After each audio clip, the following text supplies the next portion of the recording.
আসলে আমাদের বাংলাদেশে কোনো একটা বিষয় ভাইরাল হইলে ওইটা কিন্তু কিছুদিন থাকে, তারপর কিন্তু সেটা দামাচাপা পড়ে যায়।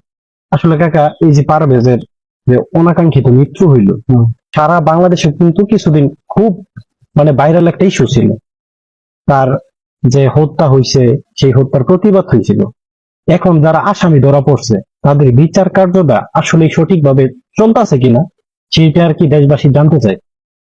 এখন বিচার কার্য কেমনে চলতেছে তো আমি বাড়িতে বসে থেকে শুধু আমি মোবাইলে দেখতে পারতেছি, কারণ আমি তো আর ঢাকা যাই না। জি। এখন ওরা বলতেছে যে বিচার কার্য চলতেছে, টিভি চ্যানেলে একটু এখন আলোচনাটা একটু কমে গেছে। কমে গেছে আগের চেয়ে। কমে গেছে। মানে এটা প্রতিবাদ করতে হবে যে অবশ্যই বিভিন্ন চ্যানেলে যদি আলোচনা না আসে তখন অনেক ঘটনা দেখছি আস্তে আস্তে এগুলি বিচার কার্য বিলম্বিত করে লং টাইম নেই। কিন্তু আমি চাই আমার ছেলে নিরপরাধ, আমার ছেলেটাকে এভাবে হত্যা করলো। আমার একটা মাত্র ছেলে ছিল, ছেলের জন্য কত আশা করছিলাম।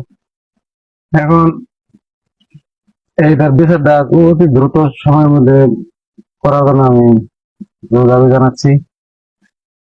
এবং মাঝে মধ্যে আহ, শুনি যে মোবাইলের মাধ্যমে মাঝে মধ্যে দেখি যে আন্দোলন করতেছে বিভিন্ন জায়গায়।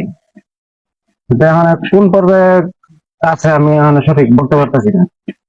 আসলে আমাদের বাংলাদেশে কিন্তু অনেকগুলো হত্যাকাণ্ড হয়েছে নির্মম ভাবে, নির্মমভাবে হত্যাকাণ্ড কিন্তু হয়েছে, বিচার গলা সঠিকভাবে হয় না। সঠিকভাবে বিচার করা হয় না। কিছুদিন ভাইরাল ছিল, তারপর কিন্তু দামাচাপা পড়ে গেছে। দামাদামা করছে। এই কারণে আর কি।